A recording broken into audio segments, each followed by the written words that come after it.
On November 19th, 1863, as the towering yet stooped Abraham Lincoln peered across the killing fields of Gettysburg, he declared, quote, "It is for us to be here dedicated to the great task remaining before us, that from these honored dead we take increased devotion to that cause for which they gave the last full measure of devotion.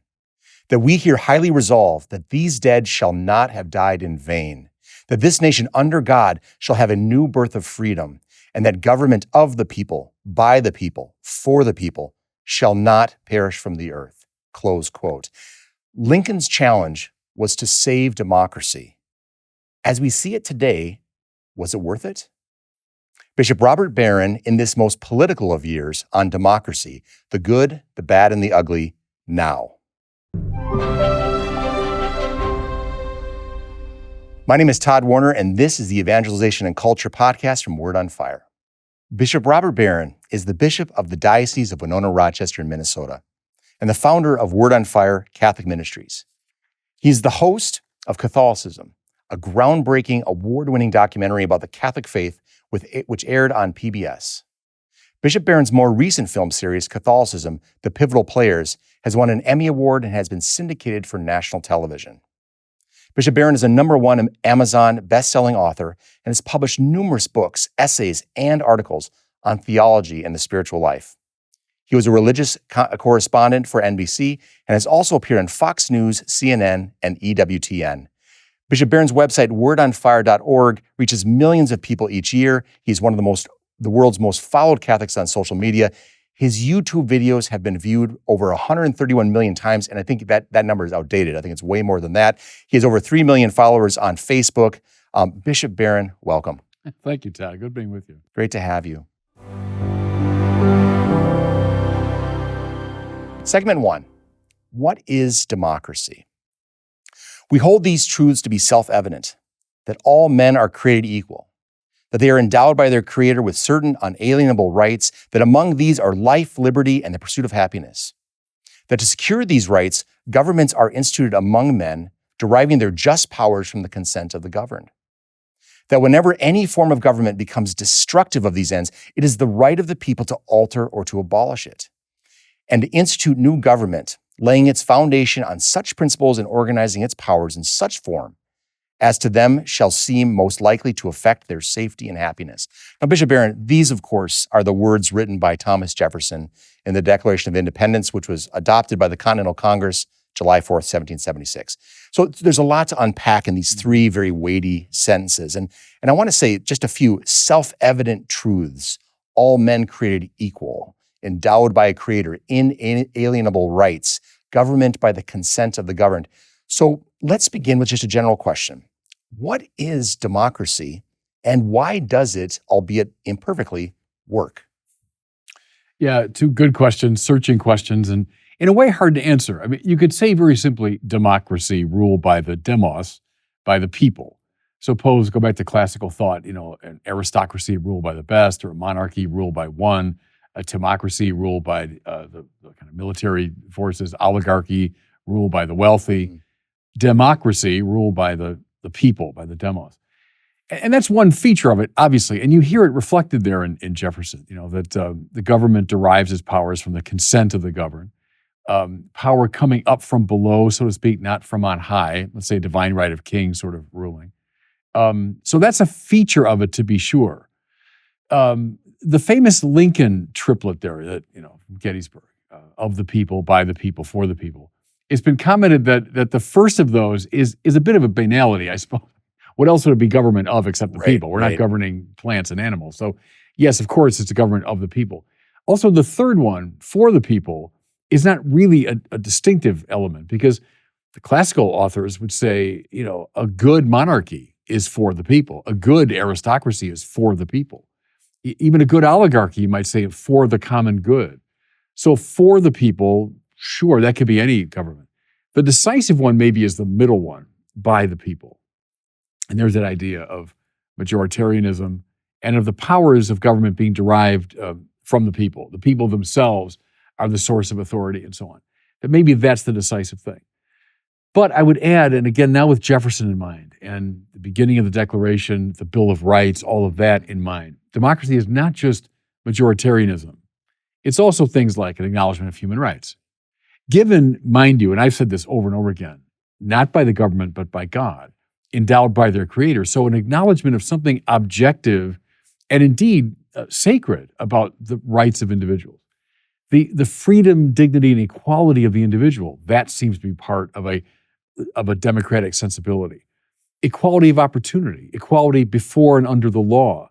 And then go into the Bill of Rights, following from human dignity, things like freedom of speech and freedom of assembly and freedom of the press and so on. I'd say, and then, I also would add limited government, I think is really key to a democratic sensibility. And that too is a deeply religious idea if you press it, I think. Ultimate power does not belong to any form of human government, that there's a power beyond the power of government. And therefore, government can and should be limited. Checks and balances within a political system, but also elements within the wider society, like a free press, for example, like mediating institutions, religious and otherwise, that provide a sort of check and balance to government. I would say, Todd, all of that and more would be included in the definition of democracy.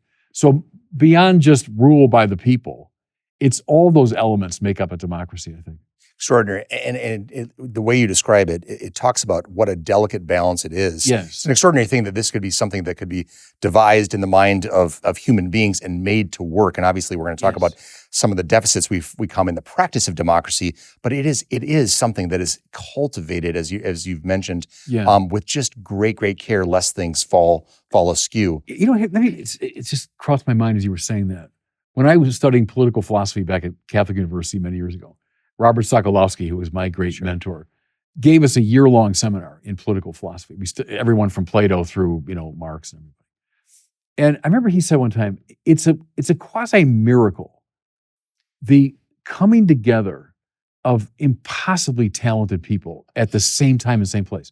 When you think Adams and Jefferson and Franklin and Hamilton, maybe especially, John Jay, where else in the world with that extraordinary coming together of very fine minds?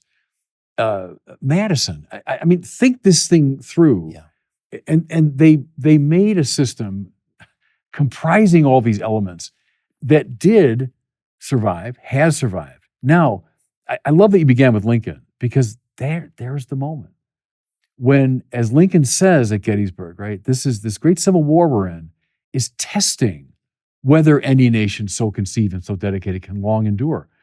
The question was, so 87 years after the founding, will it work? Because say what you want about the Civil War, one thing it meant was the system fell apart. Yep. The democratic system fell apart. We tried 1820 compromise, 1850 compromise, the Lincoln-Douglas debates. I mean, Henry Clay and Calhoun and Webster, the greatest statesmen we had, trying to work through this problem of slavery. It didn't work. Yeah. The system fell apart. And Lincoln fought the war to testing whether that nation could long endure. So that's a very interesting thing. We have endured. And rightly, Lincoln gets a lot of praise because that's his great achievement. Freeing of the slaves and knitting back together this country that had fallen apart. Right. So we've got that in our political DNA as Americans, as we're the great advocates of democracy, but our system fell apart. Yeah. And we fought a horrible war, a catastrophic war. 600,000 people died because the system fell apart. And now we did knit it back together. But that's the point I'm making in this sort of rambling way is it's a precarious business. Yeah. This marvelous thing that the Founding Fathers put together, but it's a precarious business and has to be attended to all the time. I think it was George Will that once said he was being waggish in his comment, but he was talking about people talking about how easy democracy is to be just picked up and implemented somewhere else. And he said, well, look at the American experience. He says all it took was 5 geniuses and 200 years of self-rule. I mean, and he was obviously saying that it isn't that easy. There was, like you said, there's an extraordinary intellectual heft that goes into the consideration of democracy, and then there's the gritty, dirty, ugly practice of it, working your way through that culminates, as you've said, in a civil war that anybody would say, It's amazing to think that we could come to the other side of a civil war as a nation that was whole without festering, and there's still antagonisms, obviously, but festering to antagonisms that would make it impossible for us to go forward. The point you just made, citing Will, I think there was really important. I think even a lot of Americans forget it. Yeah. That when those geniuses gathered in 1776 and later in 1787 for the Constitutional Convention, we'd had 200 years of, call it, nascent democracy on these shores. So the first settlers coming over late 16th, early 17th century, it's 200 years of the House of Burgess and community organizations and self-government. We had this marvelous culture, you might say, of a nascent democracy that made possible that moment. Yes. That's why you and I both, of course, lived through this. When George W. Bush, I think with very good intentions, saying, we're going to plant democracy in the Middle East, and they're going to greet our troops with flowers, and there's going to be a springtime of democracy. Well, in our American hearts, we say, yeah, that's great, but there wasn't a culture in place that could receive that. Right. And I think we overlook that sometimes, that we think it's just a given. It's like a Platonic form. Yeah. Of course, democracy, everyone's going to love. Well, it's empirically not the case, certainly. And then the cultural prerequisite for the acceptance of democracy, even we Americans overlook that, I think. So democracy, as we're alluding to here, has quite a history. It stretches across ancient Athens and Republican Rome to medieval Europe and even indigenous America. It's associated with guilds and assemblies, parliaments and city-states. There's seismic moments in the history of democracy, including the penning of the Magna Carta, the signing of the Declaration of Independence, the waging of revolutionary wars, the advent of even decolonization. Yeah. What is it about democracy that has made its appeal so enduring over so much time and across such diverse cultures? Yeah, it's a good question. I mean, obviously, as we just said, it's not universally the case by any means. True. I mean, across history and to the present day, there are an awful lot of people that don't think organizing society in this manner is a good idea. But I think, to your point, there is something about it that is grounded properly in an appreciation of human nature. The rights, freedom, and dignity of the individual, which I would argue is a religious idea. It comes up out of the Bible, that idea. I think that conditions democracy at its best, and I think it appeals to people because they know that that's true. The capacity for self-rule is also grounded in a deep respect for the dignity and freedom of the individual. Okay, that's congruent with your dignity that you be able to govern your own life.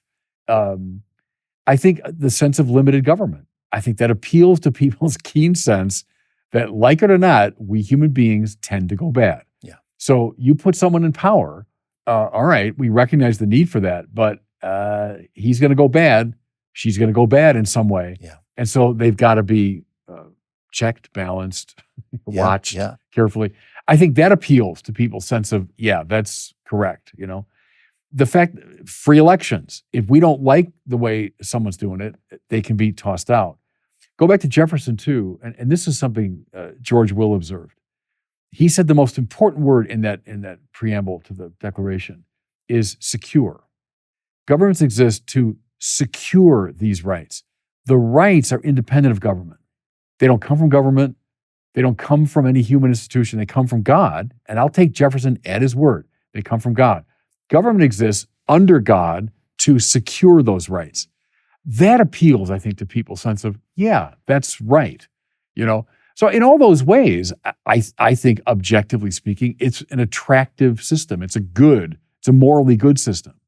And that appeals to people. Now, I'm a Newman man. Why do people assent to things? Argument's got something to do with it. So I've just made an argument, if you want. All right. But assent is rarely a matter of just accepting an argument. There's all those cultural pieces and experiential pieces and prejudice and all that has to be taken into consideration of why someone would say, yes, that's the system for me. Yeah. But I think there are a lot of objective reasons why it's proven to be very attractive. Yeah. One of the things you made me think about was, I read this somewhere about Karl Marx devising the Communist Manifesto, sat in the dusty stacks of the British Library and concocted a theory that he wanted reality to comport to. Mm-hmm. Whereas Adam Smith, and I'm not speaking unfettered endorsement of Adam Smith and so on, but Adam Smith wrote The Wealth of Nations after spending time down in the marketplace watching markets unfold. Yeah. And to some extent, as you're describing it, that democracy in its best form seems to be something that adheres to or respects the way human beings have sort of done things over time. Yes. It's a recognition of customs that are there that then we we codify existing customs as opposed to, I got a great new idea. It's going to require a lot of change for a lot of people into something you're not, and maybe we might have a lot of deaths in the process, but it's a better way of going about it. So again, the notion of democracy recognizing human nature and customs as opposed to some of the utopian ideologies out there that say, I've got a better way of cramming human nature into this vice and making it something anew. It's the best description there of like British common law coming up out of that kind of tradition. Here's an analogy. It's kind of stupid, but it comes to my mind a lot. I heard it many years ago. And you're designing a college campus, let's say, and you want to put sidewalks in. What should you do? Well, don't just put the sidewalks in. No, let the campus live for a while and see where the kids naturally walk. All right, there's the path they've naturally made. Put the sidewalk there. Sure. So it's the institution following the practice. Right. And your point about Marx and Adam Smith, I think that's very good. And go back to the very beginning of philosophy, Plato and Aristotle. Plato is much more the forms, and here's the right way to do it, and let's fit people into this philosophical system. Aristotle's much more the Adam Smith instinct of, okay, how do people actually speak and behave? Right. And, what's the soul? Well, watch people in action. Who's the good man? Or no, rather, what's the right thing to do? Well, find the good man and do what he does. Yeah. That's the Aristotelian instinct. And I think you're absolutely right. That's a good democratic instinct, is to say, all right, what is human nature? How does it actually unfold on the ground? And let's make institutions that kind of complement that or rise up naturally from that. And to correct also myself, it doesn't mean there aren't correctives that need to be put in place or guardrails and so on. But so some customs are bad and we need to kind of but the issue is trying to find what's the best way to go about doing that. Well, and there's something too about democracy that is really wonderful. It stands opposed to totalitarianism. So there is a temptation, it goes right back to Plato. And here I'm following Karl Popper, the open society and its enemies. And maybe he's unfair to Plato, but he blames Plato for that great tradition of totalitarianism. That I'm the philosopher, I figured this out, here's the way to do it. I'm now going to impose this vision absolutely on everybody, governing every aspect of life. And the anti-totalitarian instinct, which I share immensely, is no. Giving people a wide range for their own freedom and government intervening only when really absolutely necessary, not micromanaging or hyper-directing society, but giving plenty of room for freedom. And that's that idea of limited government. We don't want these grand totalitarian systems. They're dangerous. And any of us who've inherited, the history of the 20th century, we know that. Yep. Because we struggled, our parents and grandparents struggled quite literally with horrible forms of totalitarianism. So, 3 cheers for democracy that stand against that system. So Freedom House is this Washington nonprofit organization that goes back to the 40s. It looks at the state of democracy, political freedom, human rights around the world. And this index called the Economist Democracy Index looks at grades for various systems or countries that have electoral processes, civil liberties, function of government, et cetera. It's shocking to read that in 2023, the Economist Democracy Index said that only 7.8% of the world's population, that is 24 countries, are defined as full democracies. Close to 40% are flawed. And the rest, over 50%, are either hybrid regimes or authoritarian states. And you just mentioned the 20th century experience. And it made me wonder, why after all these years, after the Second World War with the fight against Nazism and fascism, why after the fall of the despotic Soviet communism, why are less than half of the world's population still living in anti-democratic, if not authoritarian regimes? Yeah, it's a very searching question. And I suppose we've been kind of singing the praises of democracy here for the past many minutes, which is good. It's appropriate, it seems to me. I think we'll get maybe to some of the negativity of it because, we mentioned Lincoln. We both have Churchill as a hero too. Churchill and Lincoln were at one and the same time great singers of the song of democracy and very clear-eyed and very realistic about its limitations. Again, Lincoln saying, look, this thing fell apart. Right. if they were such geniuses and our system is so good, why did it fall apart tragically and catastrophically? Churchill, and everyone knows the famous quote is, democracy is the worst form of government, except for all the others. But it's typical Churchillian, wit. But to start with, boy, this is a limited system. And this is a deeply problematic system. It is. Yeah. It is. And I get across human history, look at, the Roman Empire. So say Rome begins as a kingship and then a republic for many centuries, but then that goes through a crisis. And then for centuries is an imperial system. You had some very bright people, operating who never thought for a minute what we're calling like liberal democracy was a good idea. Yeah. And the same is true around the world today, not only like in the communist countries, but many of the Islamic countries and so on. Democracy, as we're describing it, would strike them as a very bad idea indeed. Right. And to be fair, democracy is not praised by the classical authors. Rule by the demos would strike Plato as a very bad idea. Yeah. Rule by the mob, the demos, the ordinary people. Aristotle would say there's a type, he called it polity, with some of the elements that we mean by democracy. But polity will devolve very quickly into democracy in the crude sense. The ordinary people, they don't know right from wrong. They don't know left from right, most of them. You're telling me they're going to run the society? Where for both those gentlemen, something like an aristocracy ruled by the best and the brightest struck them as the right way to do it. So my point here is, for all kinds of reasons, I think people, ancient, medieval, modern, contemporary, would say, I'm not so sure about democracy. Yeah, I'm not so sure about it. Does it really work? It's had catastrophic failures. And maybe we'll get in more detail to the negative side, but I don't want to be entirely dismissive of, let's say, half the world that doesn't quite see it that way. Right.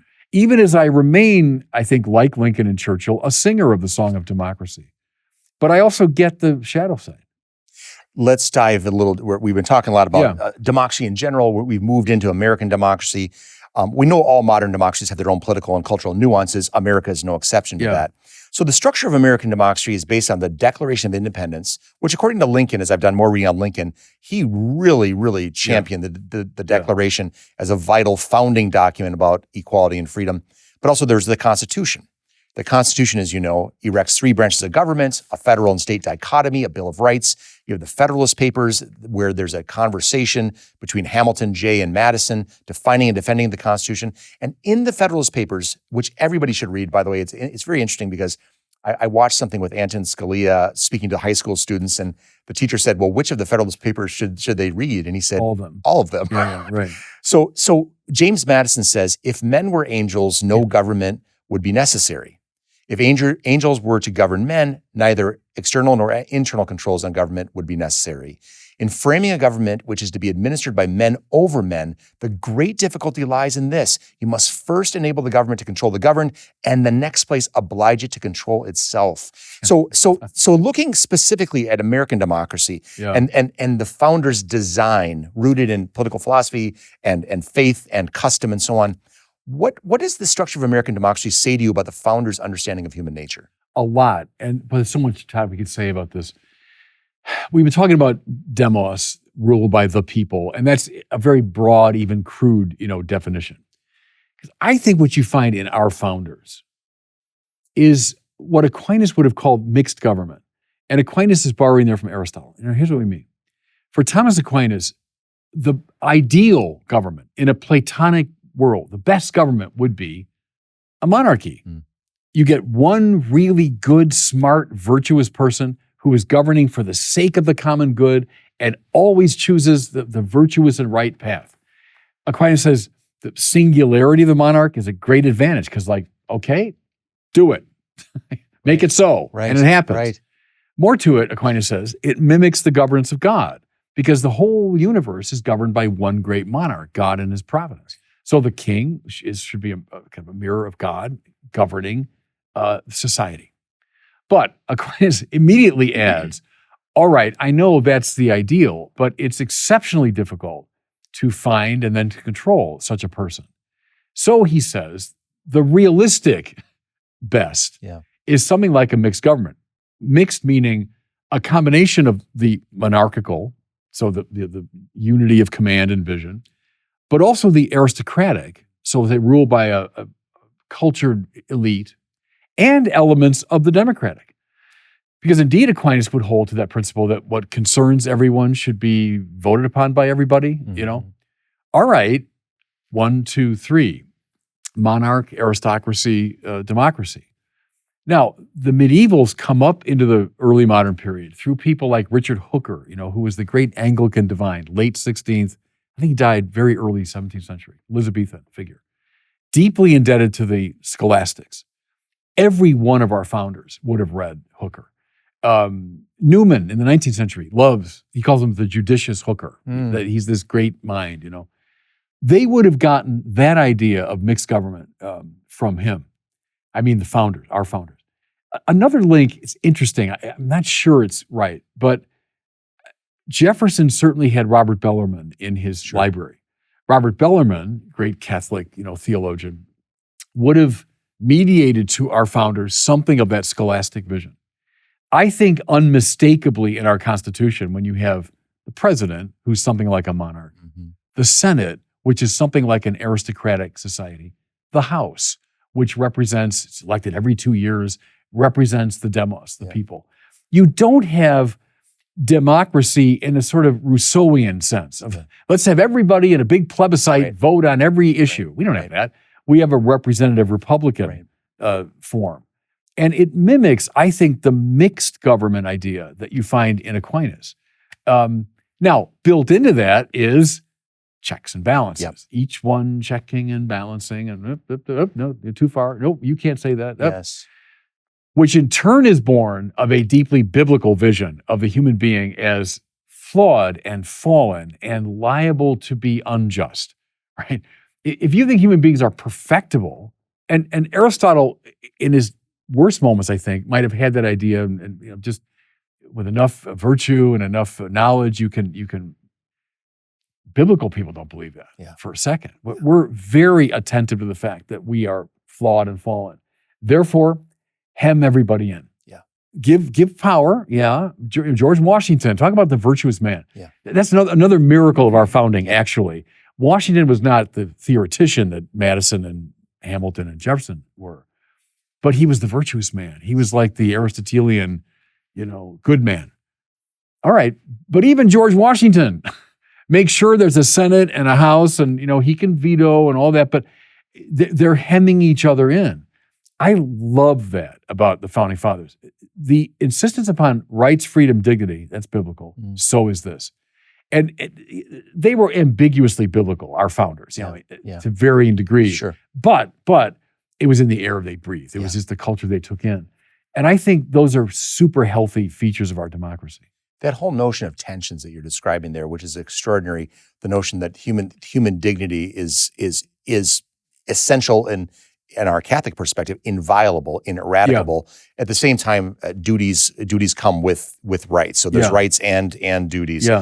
Simultaneously, just the notion that the freedoms you have, but the restraints on those freedoms, the mercy that's offered, the justice that is required. Again, back to the delicate tensions that exist in this very, very, I don't know, it's a fragile product of the human mind. So it's an extraordinary thing. You're getting at something there, it's a very important point. And I don't have a good resolution for it. One of my criticisms of the liberal democracy that emerged in our country, 18th century, is our government is, I would say, protective rather than directive.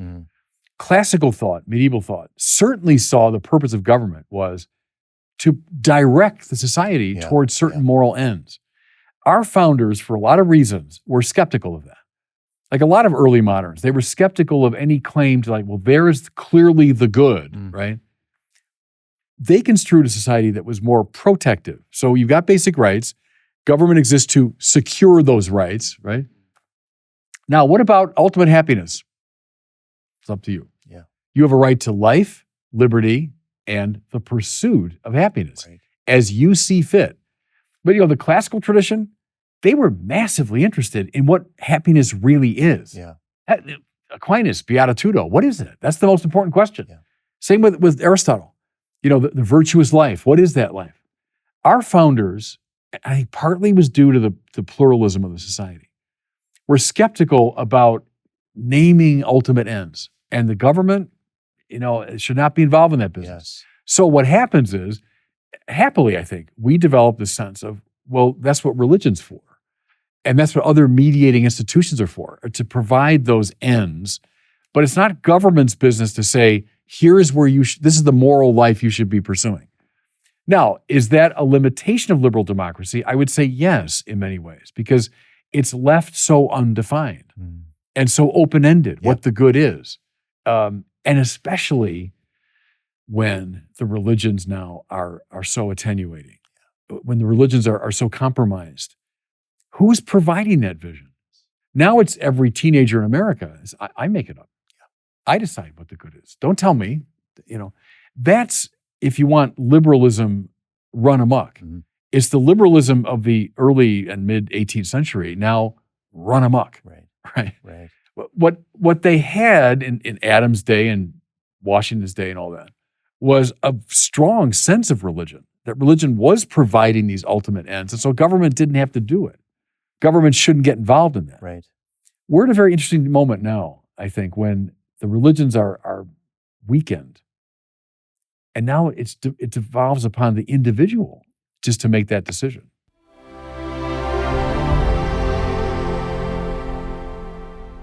Segment 2, Things Fall Apart.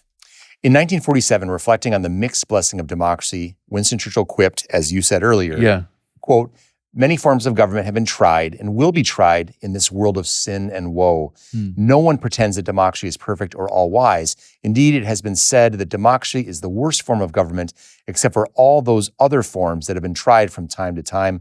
Close quote. And British playwright George Bernard Shaw warned darkly, "Democracy is a device that ensures we shall be governed no better than we deserve." So Bishop, as you said, we were lauding the merits of democracy in our first segments. Now we have to get to some of the gritty, dirty, day in and day out downsides that we see with democracy. Yeah. So it can be downright messy, and I want to talk about some of the things that can go wrong. So I got to return to Churchill again, the eminently quotable Churchill, who once lamented, "The best argument against democracy is a 5-minute conversation with the average voter." So first of all, Bishop, what is democracy to do with the uninformed or indifferent voter? Yeah, no, they're good questions. And go back to Jefferson, who, to his credit, saw, if this is going to work, this thing we're describing, you have to have a well-informed and educated electorate. If you have people that are completely uninterested in politics, uninformed about it, they'll be terrible voters. And hence, public schools had to be instituted. So he got that, And Jefferson could be a bit of a romantic about democracy. Hamilton is a balance to him there, Madison too, in a way.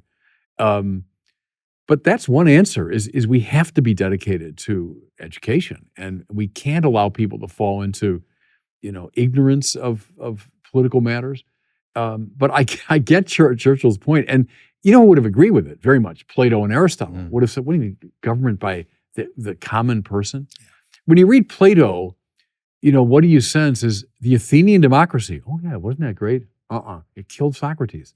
The best guy that ever lived, ever was, Socrates. Right. They killed him. Right. Out of stupidity and out of passion of the mob. And so now read the Republic as Plato's attempt to say, by God, that should never happen again. Yeah. Right? And so, he would have shared with Churchill, like, what do you mean the demos? Giving them rule? They're idiots. They should do what they're told, Same with Aristotle, to be fair. He would have said something like an aristocracy or rule by the moral and intellectual elite. Well, yeah, I guess why not? I mean, I get the best, the best. Get them to run the society.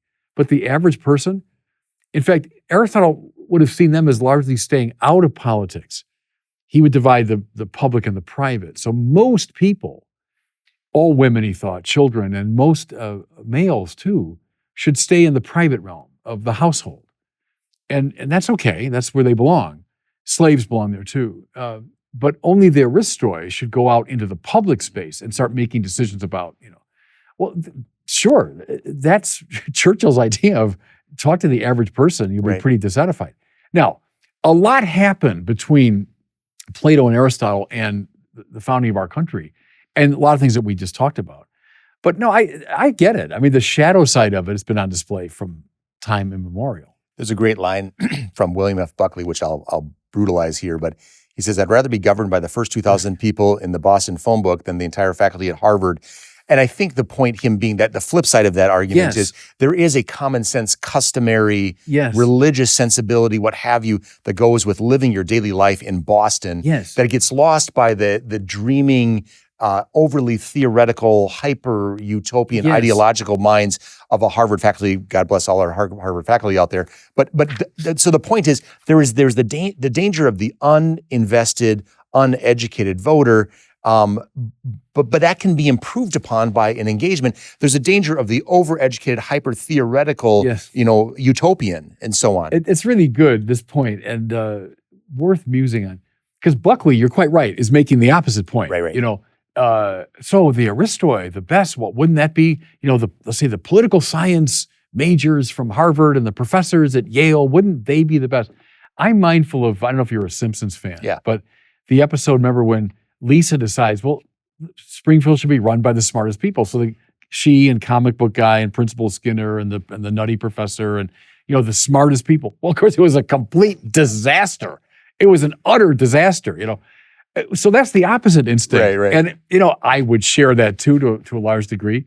Jefferson had this sort of mystical confidence in, the yeoman farmer and the average person.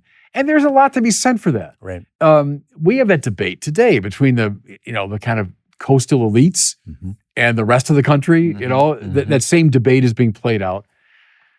Again, I think the genius of our founders was the checks and the balances and the both and. We don't have a strict democracy. We have this representative, republicanism. We don't have a strict Rousseauian plebiscite-based democracy. We have a checks and balances system and all that. So I think they were aware of these built-in tensions. And again, Churchill's a good example because it's the same Churchill that said that also knows it's the best option on the table. Right. But he said it without dewy-eyed romanticism. He was clear-eyed about its limitations, even as he said, this is the best, So that's the right space to be in. That Churchillian space, I think, is the best. And I think to your point, I think at the end of the day, the answer somewhat is live in the tensions. Yes. Live in, I mean, that we're not going to resolve all these tensions. There's got to be some free play, if you will. It's sort of like, as I like to say from a musical scene, you have your sheet music, but when you play jazz, you step away from the sheet music as long as you don't go too far, obviously. Right. Yeah, it's a subtle dance. And again, to be fair, that dance fell apart in 1861. And boy, they tried. That's the right way to tell American history from, let's say, the Constitutional Convention till 1861 was an attempt to deal with this problem of slavery. Right. And as I say, the best and brightest in our country tried, and the dance continued awkwardly, and then it fell apart. And then we did need this genius and this moral hero, Abraham Lincoln, to knit it together. See, what if Lincoln had never emerged? What if the best we could do was like James Buchanan? Our country would have fallen apart. Yeah. We'd be a bunch of banana republics. Yeah.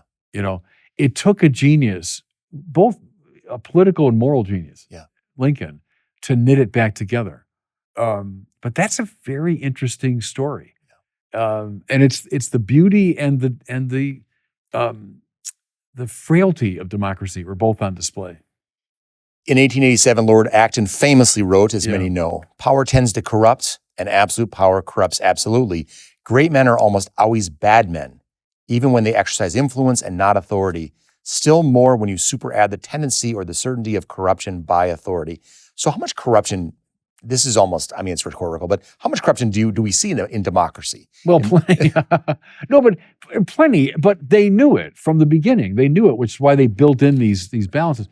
We haven't mentioned the press very much yet, but at its best, the press functions that way in a free society. Yeah. That you've got this watchdog that is keeping an eye on these people and asking penetrating questions, and okay, fair enough. Now, I want to always add, well, then who watches the press? Right.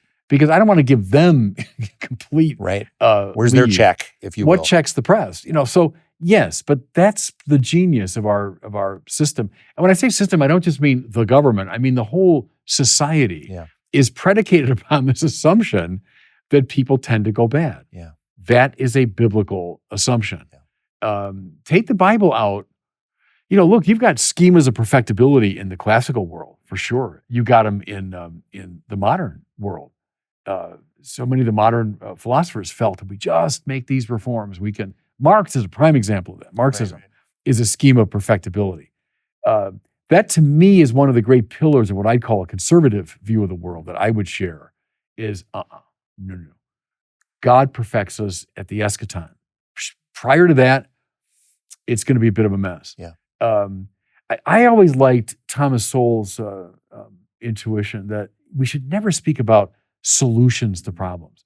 We should speak about ameliorating the situation or, doing what we can. Yeah. Because when you say the solution, duck. Yeah, pretty absolute. Because someone's going to say, okay, that's the solution. You don't like it, I'm going to put you in jail. Right. Or I'm going to kill you because you're getting in the way of the solution. Right. I think I'll say a genius of Jefferson, Madison, and company, Hamilton especially, they knew that. Yeah. They knew that. There's no solution. There's this rickety and sometimes very unreliable, sometimes gerrymandered system of checks and balances, which is probably the best we can do. Yeah. In Gulliver's Travels, Jonathan Swift said, "You've clearly proved that ignorance, idleness, and vice are the proper ingredients for qualifying a legislature. So how are we to cope with the inefficiency of democracy?" Yes, and that's another way to look at the limitation of democracy. Yeah. And I get that. I've lived through it all my life. What's one of the words most often used of Congress is gridlock. Yeah. All my life. Don't believe people that say, oh, now there's gridlock. There's always been gridlock. In my experience watching American politics. When I was a kid, the Democrats controlled both houses of Congress. But then, we elected Richard Nixon, and then Gerald Ford's president, and then, of course, Reagan comes in, and it shifts around. Gridlock is a shadow side of democracy.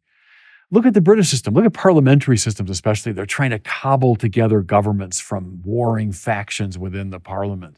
Look at Israel. Look at Italy. Is all these governments succeeding each other? Yeah, I get it. And that's why, Plato saw this, is when democracies get really unruly and gridlocked, in comes the strong man on horseback. Right. Like, all right, look, I'm going to solve this thing. Right. So famously, Napoleon in the wake of the French Revolution. And so the French go right back to an absolute monarchy after they threw one over. But it was so chaotic, the democratic system, that Napoleon emerges. Hitler famously after the Weimar Republic. There's all kinds of examples of it, of the strong man on horseback. Yeah. And I get why that's attractive. Or look at like in a Russian system. So when I was a kid, communism, and many would point out that, look, put Marx out of the equation, you have, autocratic authoritarian system, which the Russians have had for centuries and centuries. Well, then they throw off the communist system, and we have Boris Yeltsin and Glasnost and all this reform and democracy. Well, before you know it, Vladimir Putin, who's just like a czar, is back in power. All right, their culture kind of tends in that direction, So it's the complexity of these systems. But I think the corruption within democracy, the danger of gridlock. Yeah.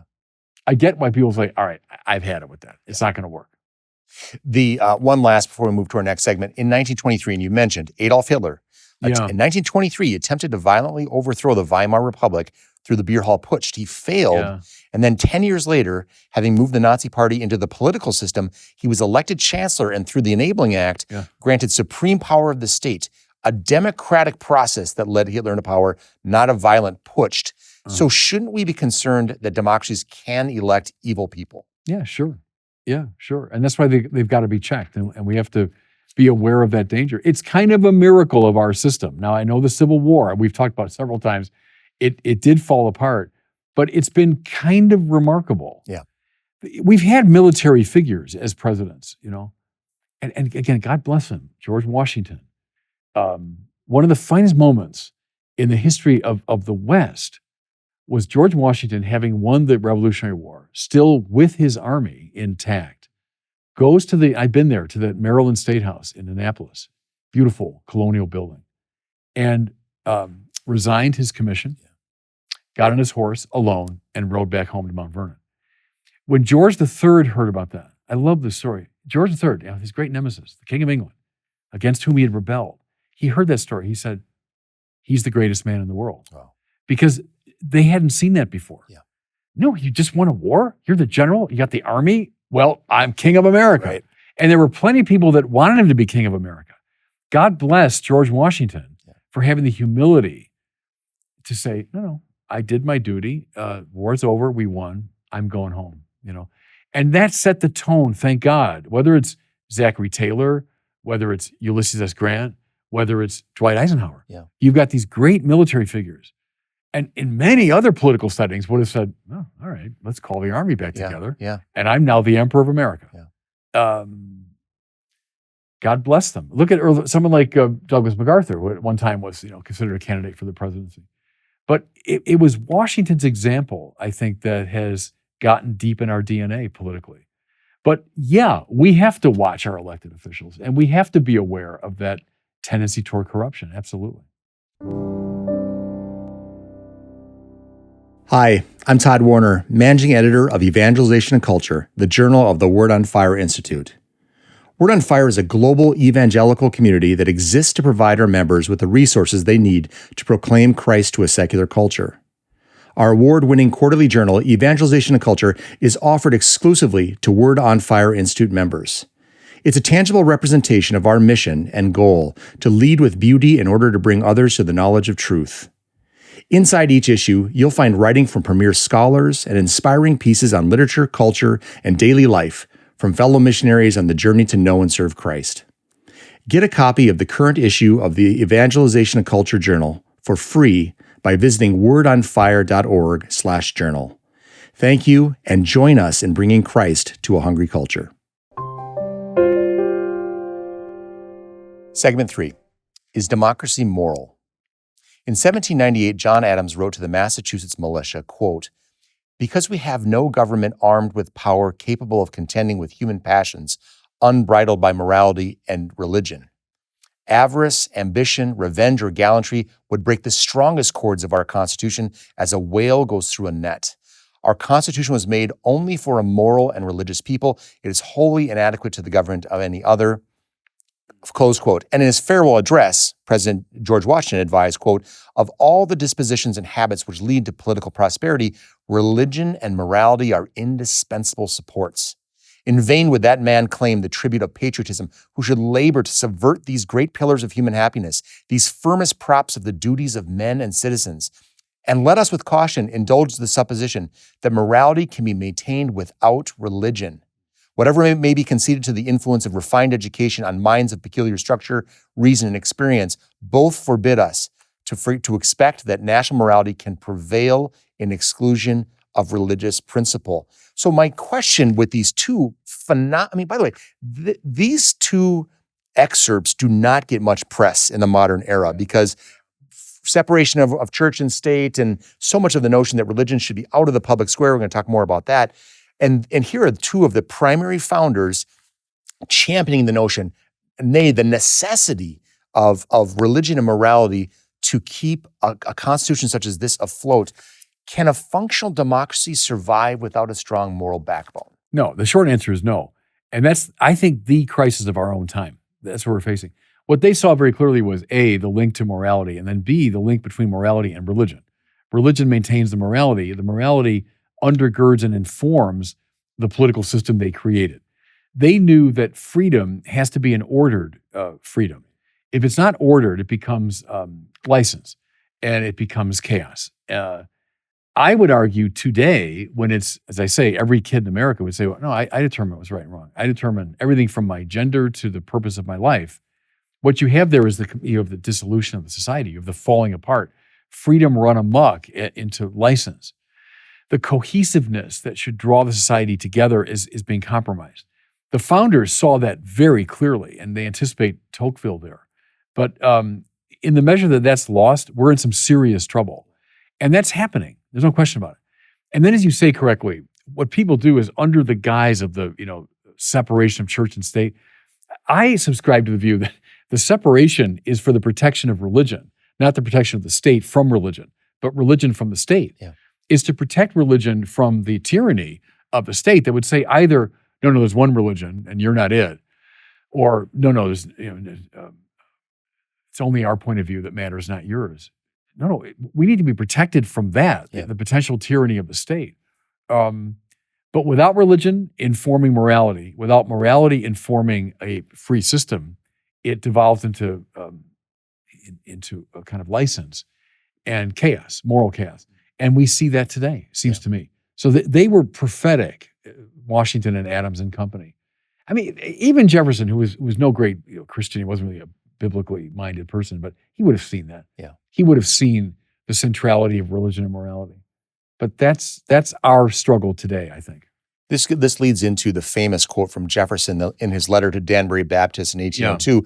And he says, in full, "I contemplate with sovereign reverence that act of the whole American people, which declared that their legislature should, quote, make no law respecting an establishment of religion or prohibiting the free exercise thereof," close quote, thus building a wall of separation between church and state. Yeah. So many have taken this far beyond the constitutional prohibition of having an established religion of the state and have in fact used this to ghettoize religion to a private sphere far from a public square. You spoke about this a little bit, but can you just, again, speak to the notion of the role of private religion in the public square of democracy?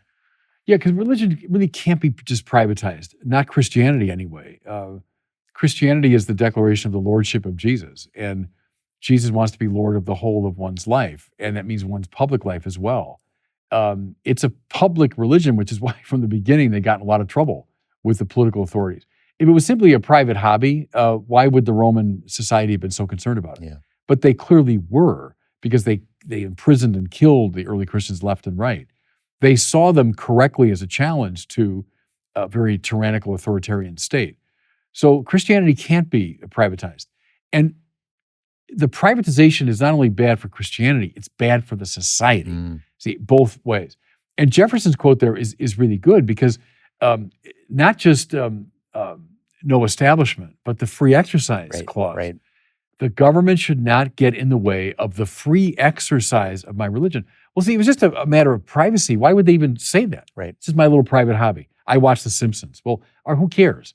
But the free exercise means the public exercise, the exercise of my faith out in the public forum. And the government should not get in the way of that. So we emphasize one side of that amendment, but there are two clauses to that amendment. I want to talk about politics and democracy. That is, needless to say, everybody watching this or listening to this knows that it's a rough business. Right. There's vitriol and viciousness. There's greed and betrayal. Given the way we look in history and we say, gosh, it was pretty down in the dirt, mudslinging, even back with the founders when they were. Indeed, yeah. So should we call this kind of grimy, ugly side of democratic politics just part of the beast, or should we expect better? Well, yeah, you're right in saying from the beginning it was there. Look at the Alien and Sedition Acts, John Adams, and you think our politics is vitriolic and personal attack. Go back to like the Adams-Jefferson campaign in 1800. And even Washington, even the saint in Washington, toward the end of his time as president, was vilified. Right. He was burned in effigy in different parts of the country. Lincoln, are you kidding? Yeah. The most vilified figure in American history, no question about it. And then they killed him. Yeah. Just to put a fine point on it. Right. So it's built in, I suppose, to the system. You'd hope it's better as people are better educated, both intellectually and morally. But I don't know. I think it's just maybe built into a democratic system. Look, it's the same is true in England or Australia. Whenever you have these liberal democracies in place, you're going to have this very vitriolic stuff. You'd hope that it would be moral and intellectual education would help people pass some of that. And then the good example of some of the Aristoi, get some of the best and brightest in our society to model what political discourse should look like. Yeah. Here's something, I said this recently, we had a thing at the USCCB about civil discussion and all that stuff. And I made this observation. It was on Netflix a few weeks ago. I was about this documentary on William F. Buckley, whom you referenced. Buckley, the most famous political pundit of the 20th century, probably. And this was Buckley's like birthday or anniversary or something. And they had a dais of speakers, right? And he had a couple who were his ideological allies. But what struck me was, I'm going to date myself with these references, but he had John Kenneth Galbraith, far left economist. He had George McGovern, who ran for president, far left Democrat. Eugene McCarthy also ran for president, far left Democrat. And they joked about their ideological differences. Yeah. But what was very clear from this documentary, you saw it in their laughter and their jokes, and they liked each other. Yeah. They were friends. And the friendship was more important and more basic than their ideological differences. And I remember as I watched it, I thought, that's what's missing. Yeah. That's what's missing today. We're so tribalistic in our politics. I can't say something good about that person. That person's wicked. Yeah. That person holds it. That's wicked. And so I just have to vilify that person. Take Buckley, or, go back before Buckley, G.K. Chesterton, who toured the country with G.B. Shaw, with whom he was in radical disagreement on the most fundamental issues. And they always say at the end of the day, they go to the pub together and they would drink and they would dance on the table. Friendship meant more to them than the differences. Would that tribe would increase. Yeah. That would help our political discourse a lot. So the line you make me think of with Chesterton is don't let a quarrel get in the way of an argument. Yes. And that quarrel being the fight that gets in the way of a debate. And again, to your points, I think more of us nowadays want to solve problems. It doesn't mean we can't get our hackles raised and get emotional about it, but at the end of the day, that fire has to die off, and we need to still go back to the call to solve the problem. So the debate has to outlive the quarrel, if not, diminish the quarrel significantly. See, go back to the Federalist Papers. These great, ingenious people who were presenting public arguments. Yeah. They were written to defend the Constitution, right? Because there was a lot of disagreement about the Constitution. Should we adopt it or not? And it was an open question. And so the Federalist Papers are attempted, we should, There's argument back and forth. There are cogent reasons given, objections entertained, conclusions drawn from syllogistic reasoning. In other words, argument was going on, not quarreling. It's good. It's an important distinction because argument has a negative overtone today. It shouldn't. An argument's a good thing. Yeah. An argument means I'm going to try to adjudicate a dispute nonviolently and through appeal to reason. Mm-hmm. Let's argue together. The Isaiah quote, "Come, let us reason together." Yes. To learn how to do that again, I would say to public school teachers, teach kids that. Yeah. Maybe at an advanced level, read the Federalist Papers, but even before that. Yeah. Teach them how to have an argument in public. That's a lost art. Yeah. And democracy suffers when that's a lost art.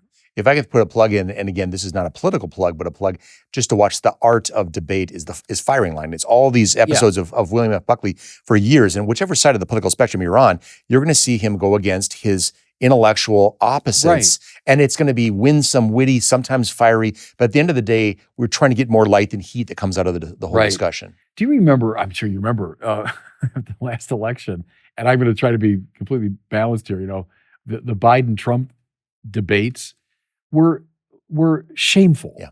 They were shameful exercises. And a child could see it. Right.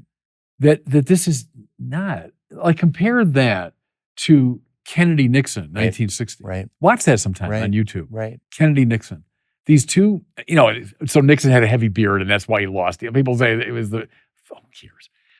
Look at these two gentlemen about the same age,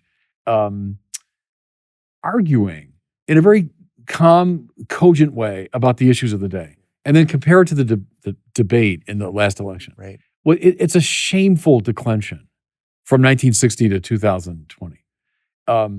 So would that we could recover, or, if you want, really go high level, read Lincoln Douglas debates, 1858. Yes. And what strikes me about that? Go back to Lincoln again, my hero. Illinois farmers, not Harvard, Illinois farmers stood in the mud and listened for 4 hours to the Lincoln Douglas debates. These were not little soundbite They gave lengthy orations, engaged each other over long periods of time. And very common people, the Jeffersonian yeoman farmers, God bless them, stood in the mud and listened to these long speeches. May their tribe increase. Right. How many Americans could do that today?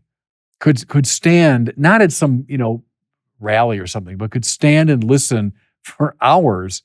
Or Firing Line, which I watched as a kid, was an hour-long program. Two people sitting like you and me. Yep. Today I think, oh, now forget it, Mr. Buckley, this will never work, Yeah. But that's a judgment on our own political ethos. And to your point, this is not dumbed down conversation.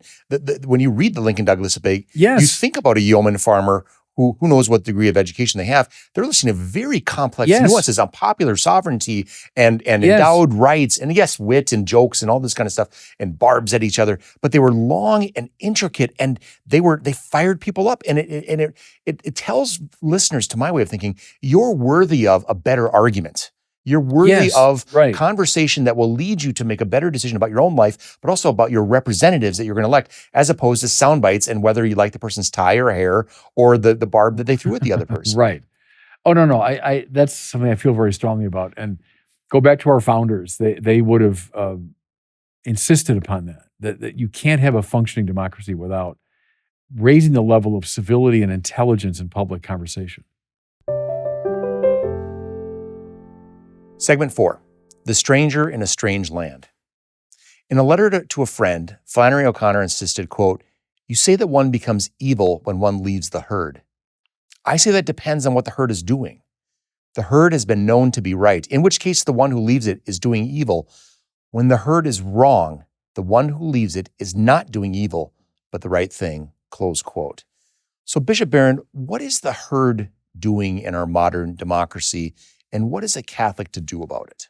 Well, I think what they're doing is what I referenced before, is they're succumbing way too much to this self-invention culture.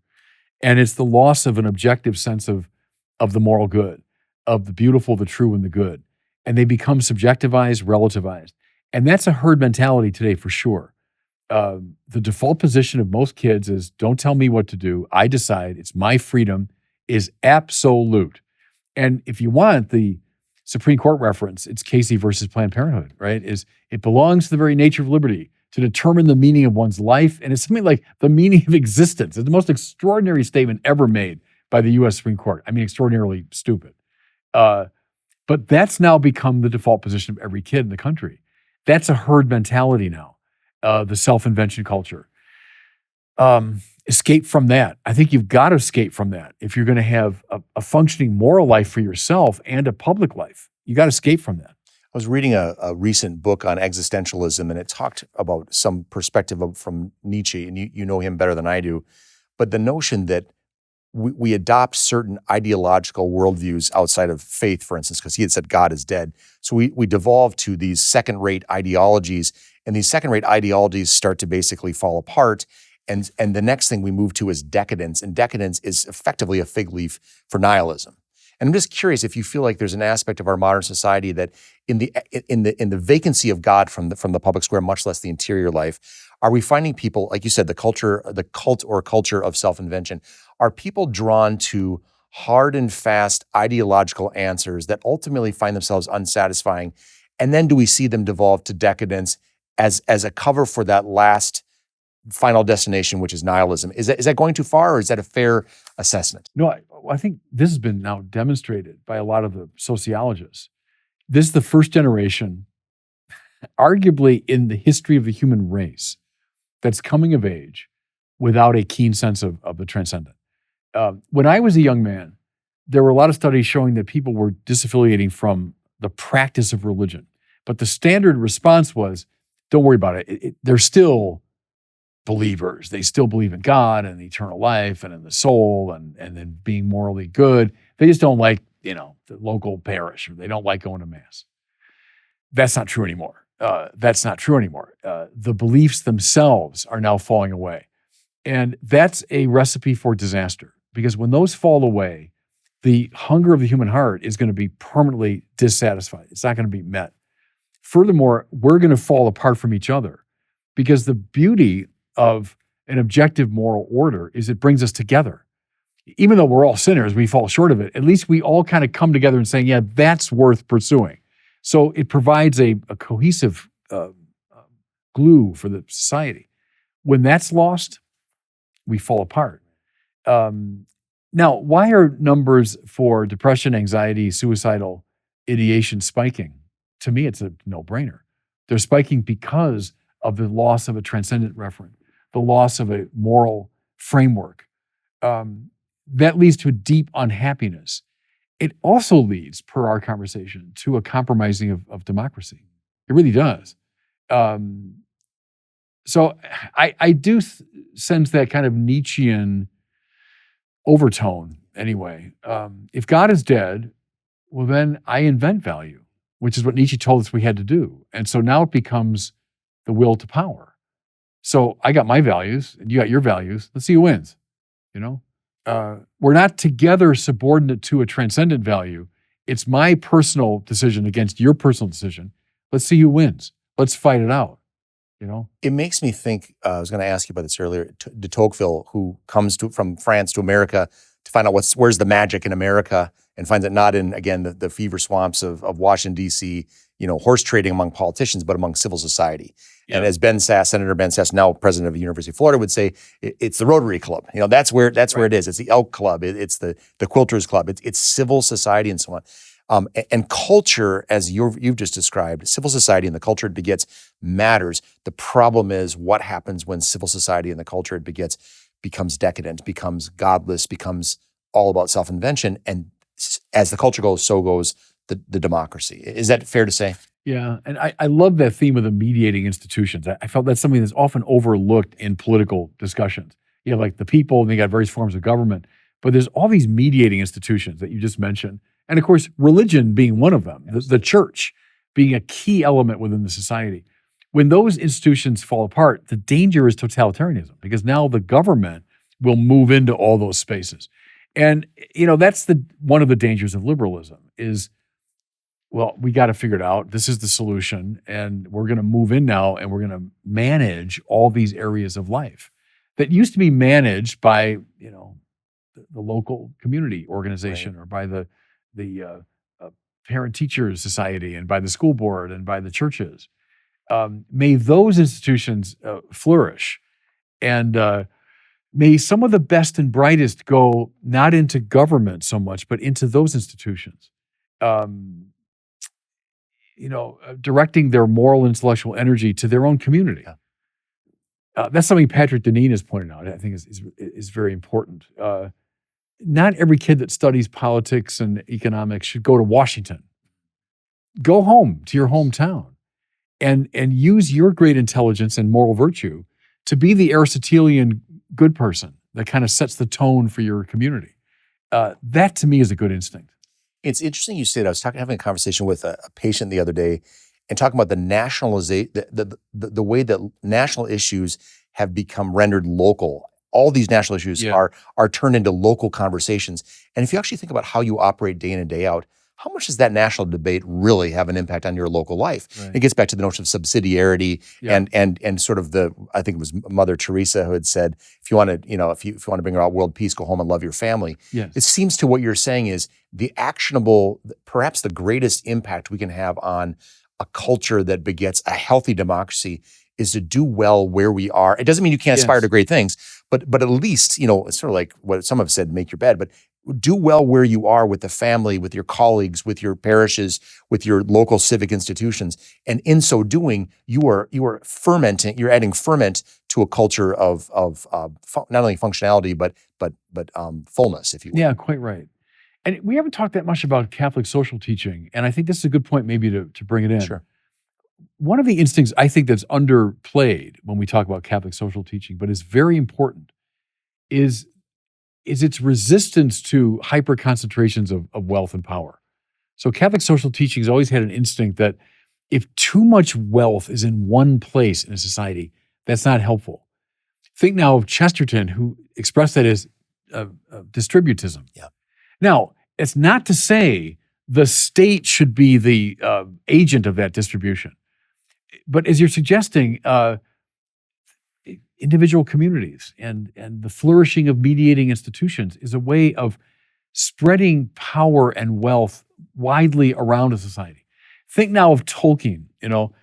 This idea is very strongly expressed in The Lord of the Rings. It's the evil powers are the totalitarian ones, the ones that are mighty and they want to conquer everybody. And Sauron with the eye that sees everything. Yeah. That's his imagistic, expression of this problem. Where what does he favor? He favors the hobbit hole. Yeah. Cozy little hobbit hole, little cozy community, people making their own goods and growing their own food. And now, is there a certain romanticism there? Probably. Sure. But the instinct, I think, is in line with Catholic social teaching, is it prefers the smaller and the more distributed power and wealth to hyper concentrations of it, which become dangerous, And I think a democracy is healthier the more power and wealth are spread around. Yeah, that whole notion is so refreshing, and it does follow in line, obviously, the Catholic social teaching. The notion that you as an individual are dignified, you're a child of God, you're valued, you're eternally valued, but you're broken. Right. And yet you're redeemable. And so the notion that we have this complex mass of what it means to be both infinitely valuable, broken because of sin, original sin, and also the sin that we continue to perpetuate, but hopeful in redemption. You can see where a certain notion, whether it's religiously originating in religion or not, the certain notion of saying, we're going to allow there to be some tensions to play out on your local level, because that's an incredible mix that you have there. And it can work out in just the right way if we give you certain freedoms, obviously guardrails that are appropriate, but certain freedoms to act out in the way that works out for the best. And given all that, and that's a theological vision, that it's a theological anthropology you're articulating. Given that, it'll never be resolved this side of the eschaton.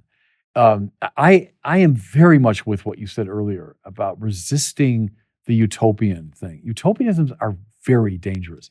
Thomas More saw that, the guy that invented the word utopia, right? And the book. Utopianisms are very dangerous. And when utopian people get in power, watch out. I want people with a healthy biblical sensibility that it's Christ's reign that will be forever, no reign that we're going to put together, right? It's Christ who will redeem us. There's no political system that's going to redeem us. Thomas Sowell again, it may be amelioration, maybe we can get things under control, but we're not going to solve our problems. We won't. Because like the tension between the one and the many, between the individual and the collective, those are what Paul Tillich called ontological polarities. They're just built into the structure of finite reality. And Tillich said, quite correctly, this side of the eschaton, we will never find the right balance. We will gesture toward it. We'll make progress toward it. We're not going to find it. And so watch out for utopian, left or right. They're very dangerous people. Two final questions, because I know we're running low on time, but as they encounter the mudslinging and the blatant dishonesty of the political system that we see, but also the virtues, what would you say to a young, idealistic 18-year-old Catholic who's about to vote? And I'm not asking about who they should vote for. Yeah.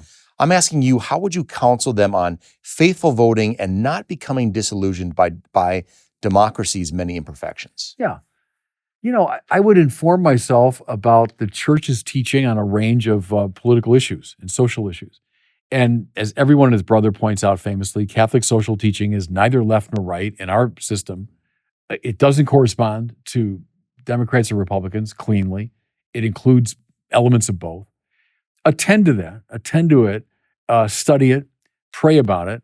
And then you got to make a decision in conscience, But don't get disillusioned by the bad practitioners in the system. Hang on to the ideals that are embedded within the system, and then do your best to contribute to those. I think voting is exceptionally important, and being involved in the political conversation is exceptionally important. Inform yourself. We bishops have published a lot on these matters. The Vatican has as well. Read them. Inform yourself and make a good decision in conscience, and then contribute. Make the system better. Finally, in the midst of the Second World War, we return to Winston Churchill, reflecting on democracy, and here's what Churchill said. He said, "At the bottom of all the tributes paid to democracy is a little man walking into the little booth with a little pencil, making a little cross on a little bit of paper. no amount of rhetoric or voluminous discussion can possibly diminish the overwhelming importance of that point. So, Bishop Barron, is Churchill right? Is democracy still the best of all the political alternatives? Yeah, I put it that way. When people ask me about it, I usually quote the Churchill line. I think that's the best way to do it. It's a terrible form of government. And I can give you all kinds of reasons from Aristotle through Karl Marx why that's the case. It's a terrible form of government. But show me a better alternative. And you can't, So yeah, I would subscribe to that. And I never knew that quote about the little man in the little voting booth, but that's pretty good. That's pretty good. Because see, that's respecting the rights and freedom and dignity of the individual. That's what that says. Even though maybe that guy, Churchill talked to that guy for 5 minutes and lost all confidence, but still show me the alternative, to that. So I think that's pretty good. Maybe I know you love Churchill as I do too. A couple years ago when I was over in England for something, there was the Newman talk I gave there, and we went to we went to Tolkien's grave and Lewis, and then we went to Churchill's. He's buried not far from Oxford. Bladen, yeah. Right. And I did a little thing, just about Churchill. And there were a number of people now in the kind of our woke environment that, how could you possibly, Churchill is a colonialist and racist and all that. And I said in one of the comments, well, I guess, besides saving Western civilization, I guess there really isn't much to this guy. But he did. He's like Lincoln that way. Lincoln knitted back together the country, did it through the mind and through speech and through very canny political action, including military action. Churchill, the same thing. Yeah. He saw, as he put it, Christian civilization falling apart under the weight of Hitler. And by God, it was. I mean, he came very close to winning. And people, I think, don't understand that. If England had changed prime ministers and went not with Churchill, but with what was Halifax, right? Yep. Hitler England would have made a separate peace. They would have been out of the picture. Russia might have fallen very easily. We got through by the skin of our teeth. Yeah. And Churchill was the main player. With all respect to Roosevelt, Churchill was the player, just as Lincoln was the indispensable player. If I can throw it on that, I mean, yes, Darkest Hour, a wonderful movie. There's some liberties they took with certain aspects of the history. But John Lukács has a 5 days in London, May 1940, which is the 5 days which were seminal in terms of Churchill rallying enough support to stand up, with his cabinet, stand up against what Hitler was going to do. The other thing I want to say too, Bishop, and I think this is an important thing, in an age of cancel culture that sees imperfections and say we should wipe that person from the map of our history, of our respect, and so on. I once read something from St. Basil, who was advising some young Christian men about, they were asking a question, can we read Plato? Can we read pagan philosophers? Mm-hmm. And what St. Basil said is, he says, you must be like the bumblebee that alights upon each flower and take only the nectar that is needed and leave the rest behind. Right. Are there any people that have spotless records, myself included, out there? No. Yeah. And so part of the issue is, can we find a way to care about people for the virtue they bring and understand the blemishes they have and not cast them into the dustbin, if you will. And I think that's the point that you've made time and time again in the age we live in, and Churchill's no exception to that. Mm-hmm. Yeah, and it's a discipline born of religion that allows us to do that and to respect people. And that is the cornerstone, really, of democracy. Well, Bishop Barron, you've been very generous with your time. I can't thank you enough. So Bishop Barron, the bishop of Winona Rochester Diocese and the founder of Word on Fire, thank you so much for taking the time. You're welcome. I loved it. Great conversation. Let's do it again. Love it.